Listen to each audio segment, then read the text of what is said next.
Good morning, good morning, good morning. Today, I want to talk to you about this $1 trillion wealth drain in the Black community. The black wealth is dropping.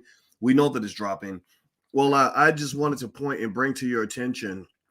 I'd like to bring to your attention one part of Black wealth that's dropping by the trillions, and it's happening right under your nose. So I'm gonna break this down for you. Get comfortable, buckle up your seatbelt. We're gonna get started on the Black Financial Channel right now.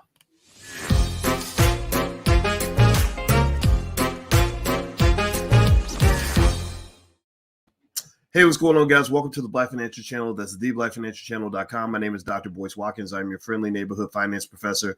On the Black Financial Channel, we talk about Black wealth and Black economics every day, sometimes as much as 10 times a day, under one condition. The condition is that you have to be Black first.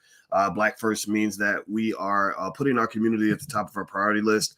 Black first means that we take care of our own before we take care of anybody else. Black first means that we make sure Black people are good before we make sure everybody else is good. If you agree with this philosophy, if you agree that being Black first makes sense for the Black community, put a hashtag B and the number one in the chat, hashtag B1. That's the calling card that we use to talk about what it means to be B1 and Black first and everything else.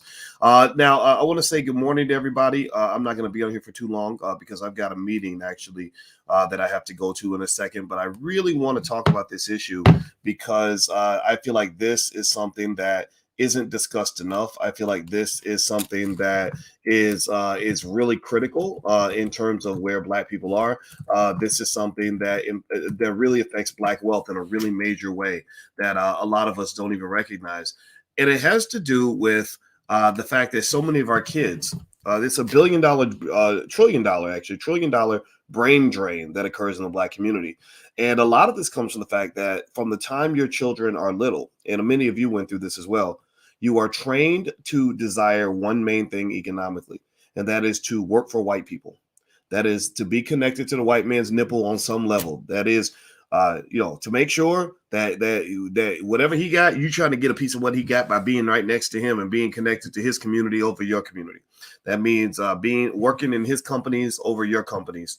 That means being in his neighborhoods over your neighborhoods. That means being around somebody else's people as opposed to your own. Now, this does not mean that if you work for white people, you're a sellout. This does not mean that if you live in a white neighborhood, something's wrong with you. This does not mean that something that I'm judging the way you've chosen to live your life up until this point.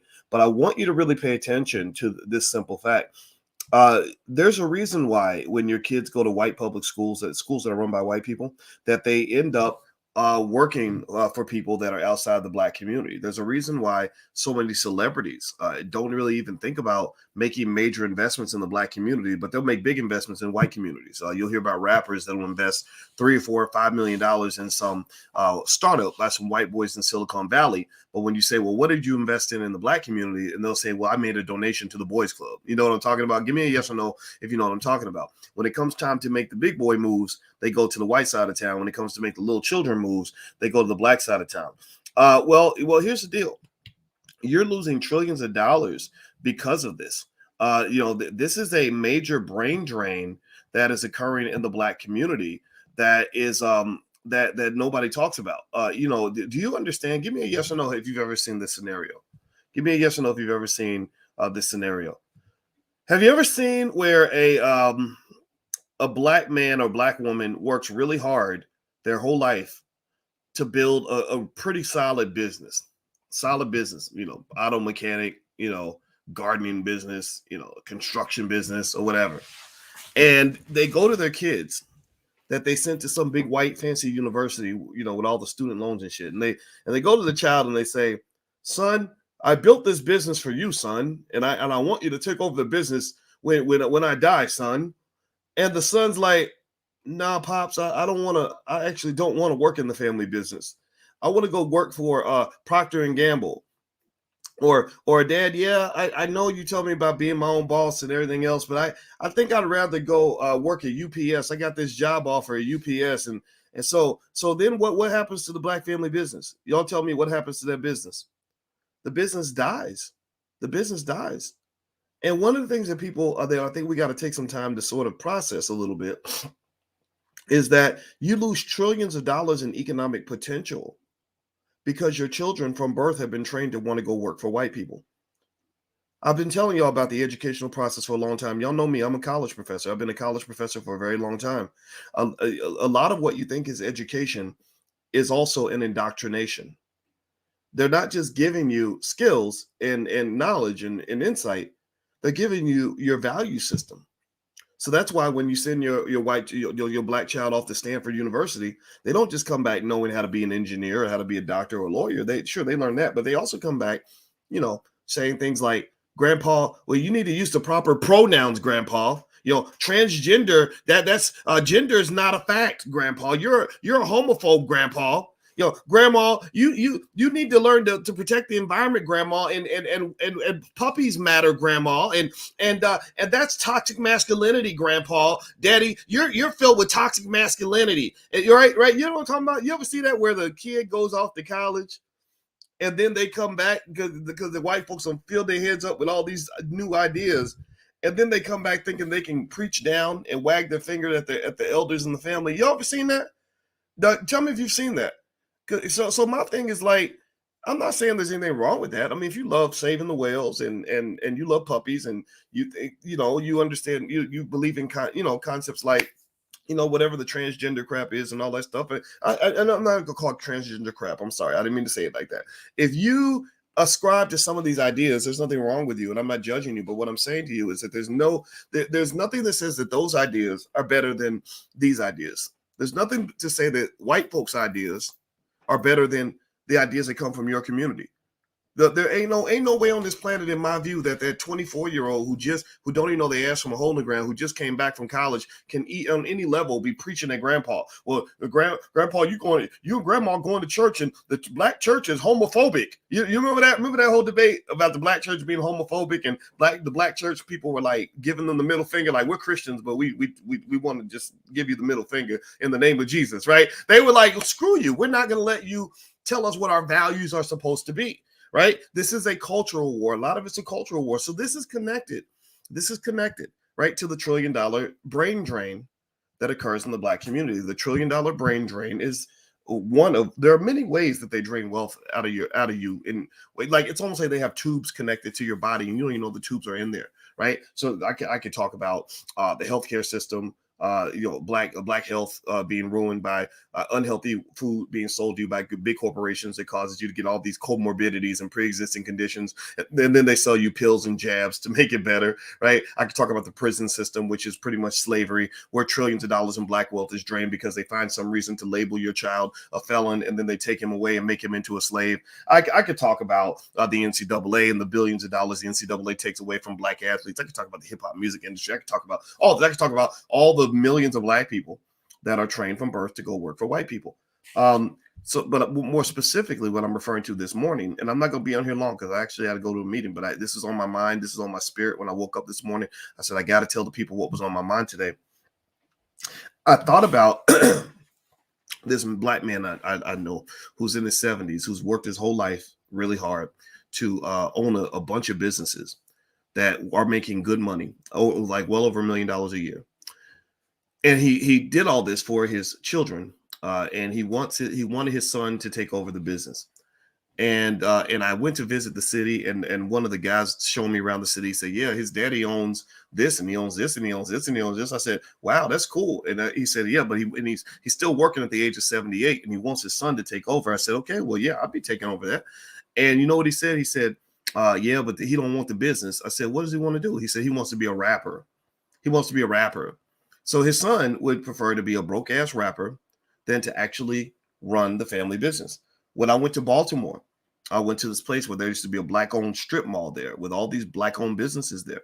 And a lot of the black owned businesses died because the children went to college and said, now that I got this college degree, I want to go work for white folks. Now, I'm not saying there's anything wrong with that per se. I'm not judging you. But what I'm saying is pay attention. This is what I want you to notice. You see it all the time that black people feel that stepping into the white community is a step up. I get this all the time. Boyce, you're doing a pretty good thing over here on the internet. One day you might be mainstream. I'm like, well, why would I want to do that? Boyce, you have you have 1 million subscribers on the internet. One day you might get your own show on CNN. why in the hell would I want to work for CNN? That's a step down. You don't go from boss to employee. You don't go from boss to employee. You go from boss to bigger boss, right? No, they're not. I'm not going over to where they are. They're going to have to come over here. They're going to have to come over here because this is where it's at. This is where it's at, right? You see black folks all the time feeling like getting acceptance by white people is somehow a step up. Again, that is white supremacy that is laced into your brain that you don't even know it's there. You think that when white people acknowledge you, that makes you better. Like they put me on the cover of a magazine. They gave me a Grammy. They gave me an Oscar. They make all this is all made up. These are all false accolades. But you internalize that because you're born without your self-esteem. They strip you of your self-esteem and then they slowly give it back to you in bits and pieces, but it costs you money to obtain it. So pay attention now. While you'll regularly see black people who take tremendous pride in going to work for white folks, you never see white people who take pride in trying to go work for black people. You don't, do you? Give me a yes or no in the chat if you understand where I'm coming from. You never see white people say, God, I'm a vice president over here at at JP Morgan Chase. I just wish I could get a black business owner to give me a job. Or I'm running a multi-billion-dollar company that in the Jewish community. If I could just get African Americans to let me come work for them, and so I can give up all my wealth and send my children to work for them, then by golly, we'd be on top at that point. We'd be balling, y'all. We'd be balling. You don't see white people talk like that. They ain't trying to get nowhere near anything you own, but you trying to always run up under their umbrella. Am I right or am I right? Do you understand what I'm saying? Again, I want to make this clear. I'm not making fun of you if you work for white folks. I'm not saying any of that. I'm just saying that some of y'all's businesses are little diamonds in the rough that just need a little nurturing, that need a little elbow grease, need some people coming in really putting it down to take that business to the next level. This business that's making $300K a year could be making $3 million a year in about 5 years if you had the right team and teamwork and people committed to building that business and feeding that baby. But the baby ain't getting fed because everybody's over there feeding the white man's baby. You up here got the white baby on your nipple so long that the black babies are starving to death. The black babies are starving because you're feeding the white kids. The black community starves because you're feeding the white community. Now, I'm not going to keep talking. I got to go. My wife is here, and we have an appointment. And when my wife and I have an appointment, I honor that, and that's extremely important to me. So I'm going to have to end this a little bit earlier. But I hope you get the point. Give me a yes in the chat if you understand what I'm saying. You understand what I'm saying? You see, your black businesses, your little black businesses, your little raggedy-ass business that ain't made no money since before the pandemic, that's a beautiful, wonderful thing. That's called ownership.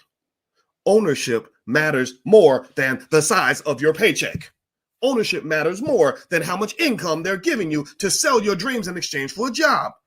Ownership is the standard by which black people must measure our success level in the next generation. We must stop measuring our success by the number of degrees you got from big white universities leaving you in student loan debt. Stop measuring your success by how much of an income they pay you to get you to go and agree to let somebody tell you what to do. Stop measuring success by that. You measure success by ownership and control. That is the new economic rule for the B1 community, and I want you to tell that to your kids. I gotta go. I love you guys. Have a wonderful day. I'll talk to you soon. By the way, my website's boycewatkins.com in case you don't know. The Black Wealth Calendar has been released. If you're interested in getting a Black Wealth Calendar, just go to boycewatkins.com. It's right there on the page. And also, if you're on Instagram, the link is in the bio. And tonight we meet for book club. We're going to be finishing reading Black Labor, White Wealth by Dr. Claude Anderson. We are doing a reparations study here. We're not waiting for white people to do it. We're not waiting for Congress to do it. We are doing it right now with the black community, and it's totally free. So if you go to boycewatkins.com, look for Black Keys to Greatness. Black Keys to Greatness. That is my life class, which is totally free to the community, and that is also where you get an invitation to the book club every Wednesday night. So we are reading this book page by page, and I'm doing a deep dive analysis and using every inch of my PhD to explain to you exactly why you need to go get that money. You need to go get your wealth back. Stop playing with these people. Stop letting them walk all over you. You're better than that. I'm out of here, guys. Have a wonderful day. Go out and be great. I love you. I'll see you soon. Take care. Peace.